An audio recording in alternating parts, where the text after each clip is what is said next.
Hi friends, welcome to thread physio and ortho sports. आज हम लोग डिस्कस करने वाले हैं कि कॉन्ड्रोमलेशिया पैटेले में दो टाइप की सर्जरी होती है, उसके बीच के डिफरेंस क्या है और उसके बाद की एक्सरसाइज। ये जो पर्टिकुलर कंडीशन है वो नी जॉइंट में देखी जाती है और नी जॉइंट में स्पेशली नी कैप पटेला के पीछे का जो कार्टिलेज होता है वो कंटिन्यूसली घिसने की वजह से, ओवर यूज की वजह से ये पेन पर्टिकुलर आता है।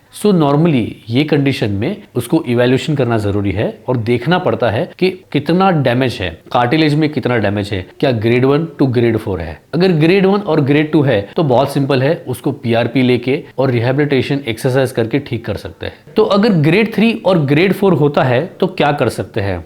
ग्रेड 3 और ग्रेड 4 जब भी होता है तो ये कंडीशन में दो टाइप की सर्जरी जो मैं बोलने जा रहा हूं वो है ऑटोकाट और ओट्स। ये दो पर्टिकुलर सर्जरी करके कंडीशन को ठीक की जाती है। नॉर्मली ऑटोकाट और ओट्स दोनों की surgical process rate 85 to 90% successful rate है।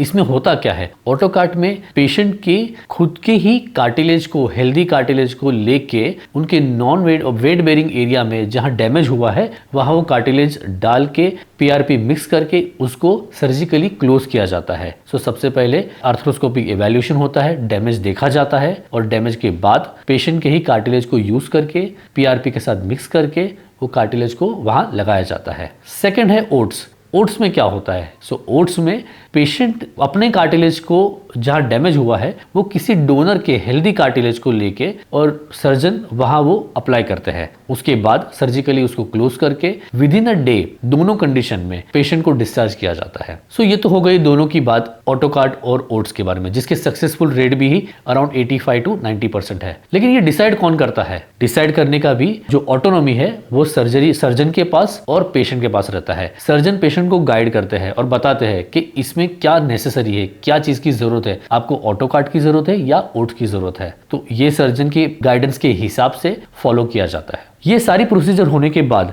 आप लोग को क्वेश्चन हो रहा होगा कि ये इसके सक्सेसफुल रेट तो ठीक है, हम लोग सर्जरी से भी ठीक है निकल गए, लेकिन फंक्शनली कितना फिट हो जाएंगे। डेफिनेटली आपको इसके बाद रिहेबिलिटेशन करके आप विद इन 4 to 5 मंथ और मैक्स टू मैक्स 6 मंथ में रिहेबिलिटेशन करके ठीक हो सकते हो। एज आई सेड, हम फिजियोथेरेपिस्ट ये सर्जरी होने के बाद पेशेंट को ये पर्टिकुलर एक्सरसाइज देना चालू करते हैं, जिसकी बहुत ही स्पेसिफिक और बहुत ही क्रूशियल इंपॉर्टेंट एक्सरसाइज दी जाती है। रिहेबिलिटेशन को हम लोग फेज 1, फेज 2 और फेज 3 में डिवाइड करते हैं। फेज 1 में जैसे भी पेशेंट सर्जरी करके हॉस्पिटल में है, हमारे फिजियोथेरेपिस्ट सर्जरी में कंप्लीट करके आपको मिलते हैं, आईपीडी में मिलते हैं और बताते हैं ये एक्सरसाइज होने के बाद with in the 7th day आप जब फर्स्ट वीक से आप अपनी एक्सरसाइज चालू करते हो तो उसमें हम लोग फोकस करते हैं कि knee range of motion without weight bearing, muscular strength, वो सारी चीज पे फोकस करते हैं और विद इन द हाउस आप एम्बुलेट करो।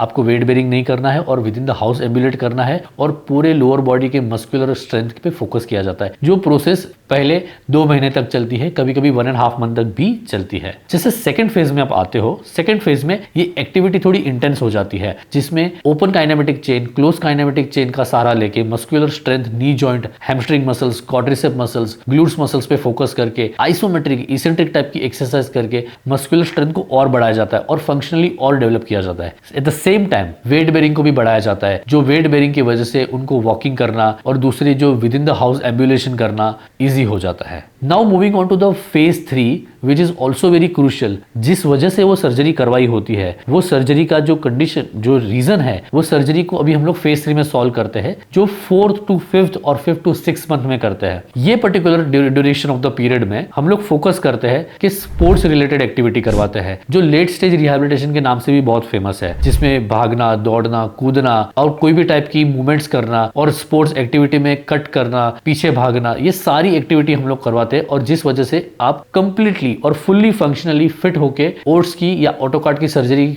होने के बाद आप फिट होके आप अपनी लाइफस्टाइल नॉर्मली जी सकते हो। So guys, I would suggest you, if you have any kind of question, अगर कोई भी टाइप की दिक्कत हो, नी रिलेटेड कंडीशन, आप हमारी चैनल के साथ या फिर दिए हुए नंबर पे आप डिस्कस कीजिए, आप अपने प्रॉब्लम्स बताइए या फिर एमआरआई शेयर कीजिए। मेरी टीम आपके साथ डायरेक्टली कनेक्ट होगी और चेक करेगी कि एग्जैक्टली आपको प्रॉब्लम कहाँ है और सॉल्व करने की कोशिश करेगी। हैविंग सेड दैट, जैसे फ्राइडे पे, एवरी फ्राइडे फ्राइडे पे हम लोग ऑनलाइन आते हैं और ऑनलाइन लाइव लेक्चर्स लेते हैं, डिस्कस करते हैं, लाइव कैंपेनिंग होता है हमारा। हम बताते हैं कि पेशेंट को क्या प्रॉब्लम्स है, क्या अपनी problems directly face to face solve करने की कोशिश करते हैं। So if you guys want to come online on Friday live on doctor Manu Bora's channel, you guys can come and discuss your own problem so that हम personally उसको check करके आपको help कर सके। Alright guys, thank you so much.